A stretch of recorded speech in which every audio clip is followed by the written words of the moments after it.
नमस्कार दोस्तों, गोल study YouTube channel पर आपका स्वागत है।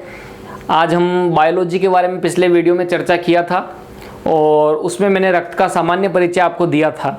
आज रक्त के संगठन के बारे में चर्चा करेंगे। एक स्टेप आगे बढ़ रहे हैं आज हम, तो ध्यान से देखिएगा वीडियो को। आइए स्टार्ट करते हैं रक्त का संगठन। तो देखो मेरी बात सुनो, रक्त का जो संगठन है उसको हम सीधी सीधी बात है दो भागों में बांट देंगे। जो ब्लड का संगठन है उसको मैं सीधा सीधा कितने भागों में बांट रहा हूँ? दो भागों में बांट रहा हूँ। फ्लो चार्ट के माध्यम से दोस्तों आपको समझाने का प्रयास है कि रक्त जो होता है उसके दो पार्ट कर दिए मैंने। मानव का जो ब्लड है उसको हम कितने भागों में बांट रहे हैं? दो भागों में। एक भाग होता है प्लाज्मा। क्या होता है? प्लाज्मा। दूसरे भाग में हम पढ़ेंगे रक्त कणिकाएं। क्या पढ़ेंगे? रक्त कणिकाएं। आगे बात समझ में दोस्तों?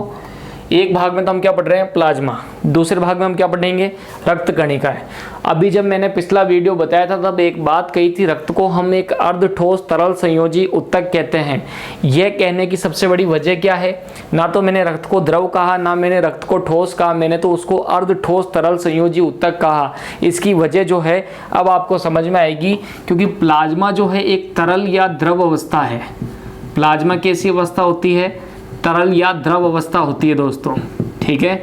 जबकि जो रक्त कणिकाएं होती है वो ठोस अवस्था होती है। कौन सी अवस्था होती है? ठोस अवस्था होती है। ध्यान रखिएगा। इसी कारण देखो रक्त का दो भाग है। रक्त के कितने भाग कर दिए अपन ने? दो भाग। एक भाग तो हो गया रक्त कणिकाओं के रूप में जो ठोस होता है, एक भाग हो गया प्लाज्मा के रूप में जो क्या होता है? द्रव। तो सीधी सी बात है, ब्लड जो है उसमें द्रव का भी अंश हो गया और ठोस का भी हो गया, तभी तो अर्ध ठोस तरल संयोजी उत्तक है ब्लड, ठीक है। इसके अलावा दोस्तों अब आगे मैं एक बात करूं तो जो प्लाज्मा होता है ब्लड में उसका कितना परसेंटेज होता है? तो प्लाज्मा जो है वो 55% होता है। ध्यान रखना, इंपॉर्टेंट है। जो रक्त का संगठन है, जो ब्लड है, अगर मैं ब्लड को उठा के देखूं, चाहे एक बूंद ब्लड को उठाऊं, चाहे पूरे 5 लीटर ब्लड को उठाऊं, उस ब्लड का जब मैं एनालिसिस करूंगा तो उसमें प्लाज्मा कितना परसेंट होगा? 55% होगा। अब सीधी सी बात है, जब प्लाज्मा 55 है तो रक्त कणिकाएं कितनी परसेंटेज होगी? 45% होगी। और प्लाज्मा की अवस्था भी मैंने आपको बता दी, तरल या कैसी अवस्था होगी? द्रव अवस्था होगी। और रक्त कणिकाओं की अवस्था कैसी होगी? ठोस अवस्था। अब सुनो दोस्तों, प्लाज्मा जो है इसको अगर अपन आगे डिटेल से पढ़ें तो सुनना, प्लाज्मा में 90 to 92%, 90 से 92% जल होता है। बहुत इंपॉर्टेंट सवाल है दोस्तों, बहुत इंपॉर्टेंट। जो प्लाज्मा होता है ना मानव शरीर के रक्त में, देखो अभी कोरोना वायरस के दौरान अभी चर्चा में भी चला था, दिल्ली सरकार जो केजरीवाल सरकार है उन्होंने कोरोना वायरस के इलाज के लिए प्लाज्मा थेरेपी का प्रयोग किया था। उस थेरेपी के बारे में कभी करंट अफेयर्स के बारे में विशेष रूप से चर्चा करेंगे हम। तो प्लाज्मा थेरेपी अभी अमेरिका ने भी बहुत ज्यादा फॉलो की थी कोरोना काल के दौरान, कि लोगों के प्लाज्मा को निकाल के उस प्लाज्मा के द्वारा एंटीबॉडी वगैरह के द्वारा कोरोना वायरस से हम निजात पा सकते हैं, ऐसा मानना था अमेरिका के वैज्ञानिकों का। और हालांकि WHO ने भी कहा था कि प्लाज्मा थेरेपी अपनाई जा सकती है, लेकिन ये बहुत खर्चीली थेरेपी है और इसको लागू करने में बहुत ज़्यादा कठिनाइयां महसूस होती है। हालांकि दिल्ली सरकार ने भी प्लाज्मा थेरेपी के द्वारा माना गया कि उन्होंने कोरोना का काफ़ी हद तक क्या किया है? इलाज किया है। तो कभी करेंगे चर्चा जब कोरोना के अपन करंट पढ़ेंगे वैक्सीन के बारे में, रूस वगैरह की में। लेकिन ध्यान रखना, प्लाज्मा जो है इसमें 90 to 90% क्या होता है? जल होता है। क्या होता है? जल। तो देखो एक बात तो वैसे समझ में आ गई, जब प्लाज्मा के अंदर 92% पानी होता है तो सीधी सी बात है प्लाज्मा की अवस्था कैसी होगी? तरल ही होगी ना दोस्तों, ठीक। अब आगे सुनो, प्लाज्मा में अब 8 से 10% क्या होती है? प्लाज्मा में 8 से 10% प्रोटीन होता है। क्या होता है? प्रोटीन। इसमें अदर चीज भी आ जाती है जैसे कार्बोहाइड्रेट वगैरह भी, वो तो पॉइंटों में है। बाकी प्लाज्मा मुख्यतः 8 से 10% क्या हो जाएगा? प्रोटीन। और 90 से लेकर 92% क्या हो जाएगा? जल। और प्लाज्मा खुद रक्त में कितना होता है? 55%। जबकि जो रक्त कणिकाएं होती है वो कितनी परसेंट होती है? 45%। अब दोस्तों सवाल उठता है, जो प्लाज्मा में पाई जाने वाली प्रोटीन है वो कौन कौन सी है? ठीक, बता दूंगा कि किसके कौन सा आएगा सवाल, ठीक है ना। तो प्लाज्मा में मैं 3 प्रकार की मुख्य प्रोटीन बता रहा हूं जो प्लाज्मा के अंदर पाई जाती है। प्लाज्मा में पाई जाने वाली 3 मुख्य प्रोटीन जो है वो कौन कौन सी है? एक तो है एल्ब्यूमिन। क्या है? एल्ब्यूमिन, ठीक है। एक है ग्लोब्यूमिन। क्या नाम है? ग्लोब्यूमिन। और तीसरी जो है वो है फाइब्रिन या फाइब्रिनोजन। कौन सी प्रोटीन? फाइब्रिन या फाइब्रिनोजन। सुन रहे हो दोस्तों? प्लाज्मा में पाई जाने वाली जो प्रोटीन है वो कौन कौन सी है? एल्ब्यूमिन, ग्लोब्यूमिन और फाइब्रिन या फाइब्रिनोजन। अब देखो ये प्लाज्मा है, इसके बारे में और करूंगा अभी मैं चर्चा, है ना। पहले ये चार्ट पूरा कर देता हूं। रक्त कणिकाएं जो होती है ना वो 3 होती है। रक्त कणिकाएं कितनी प्रकार की होती है? 3 प्रकार की होती है दोस्तों। वो 3 प्रकार कौन कौन से? बच्चा बच्चा जानता है। आरबीसी, जिसको हम क्या बोलते हैं? लाल रक्त कणिकाएं। ठीक। डब्ल्यूबीसी, डब्ल्यूबीसी मतलब श्वेत रक्त कणिकाएं। कौन सी कणिकाएं?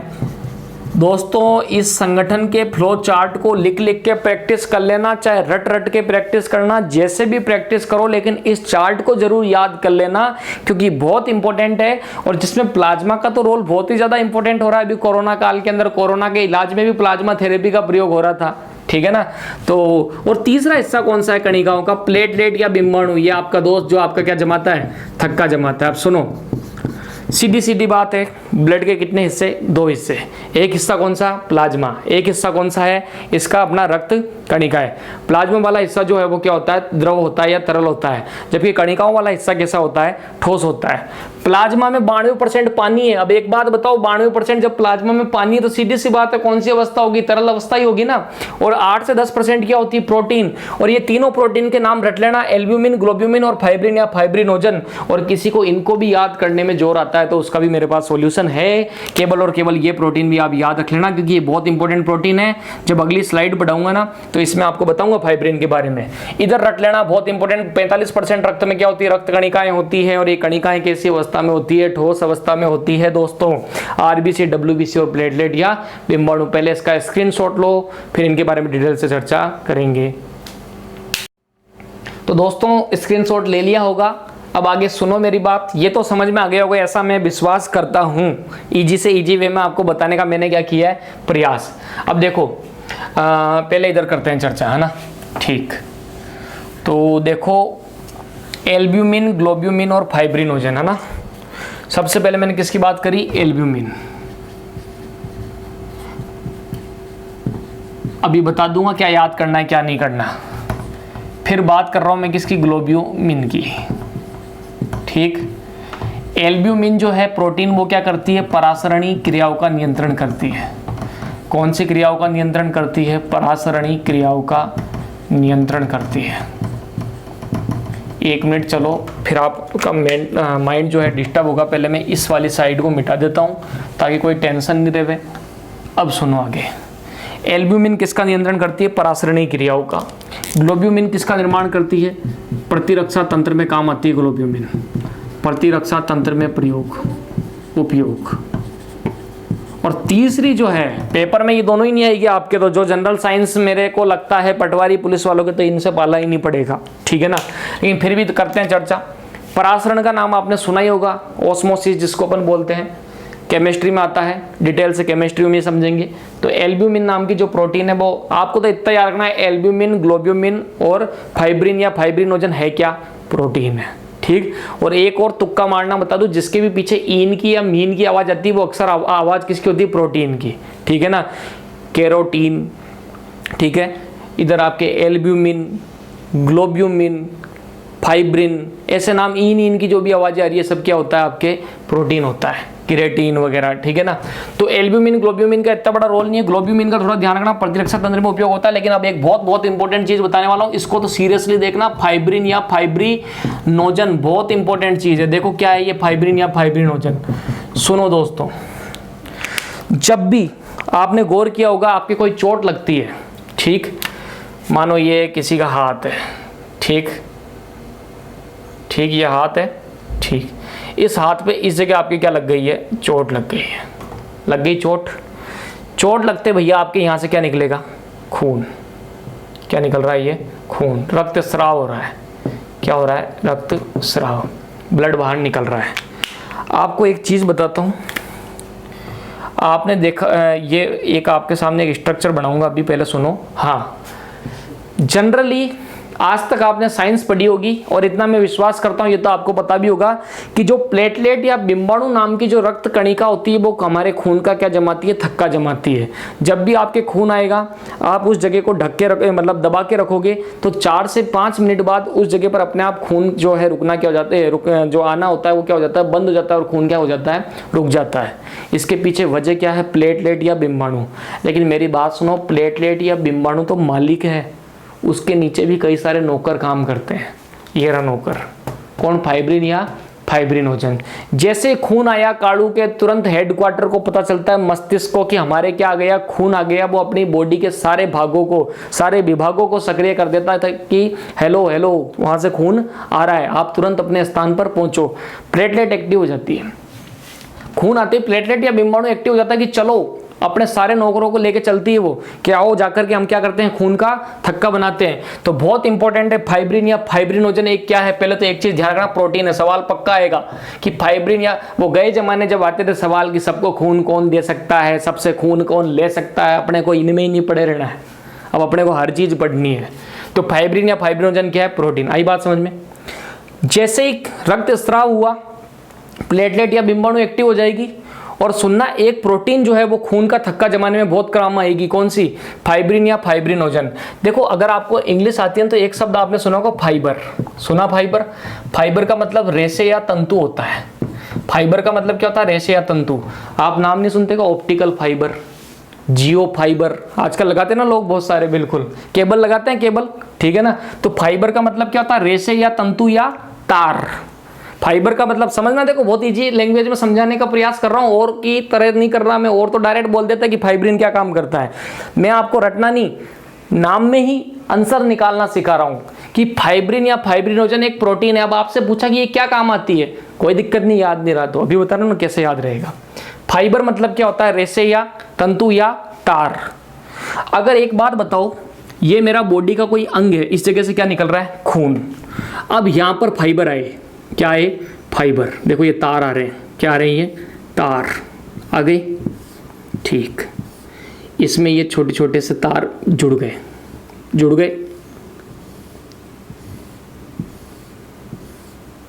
तो मेरी बात सुनो, इस जगह से मेरे क्या निकल रहा था, खून। ये अपनी होगी आरबीसी। आरबीसी ऐसी होती है बिल्कुल दोस्तों, आप कभी देखना आरबीसी का स्ट्रक्चर सेम ऐसी होती है, द्विअवतल आकार की, ठीक है ना। तो जब भी अपने खून आता है तो खून से अपने क्या निकल रही है बाहर, आरबीसी निकल रही है। क्या निकल रही है, आरबीसी, ठीक। और इसी में अपना मुख्य पदार्थ हीमोग्लोबिन वगैरह भी बाहर निकाल रहा है। तो जैसे ही आपके खून आता है, प्लेटलेट या बिंबाणु नाम की कणिका एक्टिव होती है, और कौन सी प्रोटीन एक्टिव हो जाती है, फाइब्रिन या फाइब्रिनोजन। और फाइब्रिन या फाइब्रिनोजन यहाँ आके क्या बना देगी, फाइबर से जाल बना देगी। फाइबर या तार से क्या बन जाएगा, जाल। और जैसे ही आपके ये जाल बनेगा, ये आरबीसी इसमें क्या हो जाएगी, फंस जाएगी, और आपकी बॉडी से खून आना क्या हो जाएगा, बंद हो जाएगा। और क्या जम जाएगा, थक्का जम जाएगा।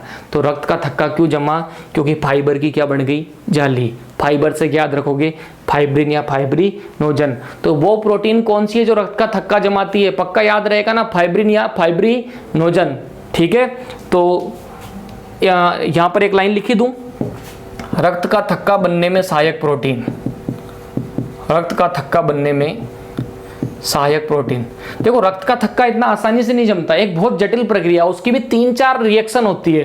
थ्रोम्बिन आता है, फाइब्रिन आती है, इधर प्लेटलेट के अंदर क्रियाएं चलती है, उन सबको मिलकर रक्त का थक्का जमता है। लेकिन मेरा मकसद था फाइब्रिन का उपयोग बताने का, और मुझे आशा है कि वो आपको समझ में आ गया होगा। रक्त का थक्का बनने में सहायक प्रोटीन कौन सी होती है, फाइब्रिन या फाइब्रिनोजन होती है। और एल्ब्यूमिन भी मैंने बता दी, परासरणीय क्रियाएं जो होती है उन पर कंट्रोल करती है। ग्लोब्यूमिन का प्रयोग होता है प्रतिरक्षा तंत्र में, आगे और डिटेल से चर्चा करेंगे। पहले आप इसका स्क्रीनशॉट लीजिए। दोस्तों ले लिया होगा स्क्रीनशॉट आपने, ठीक है।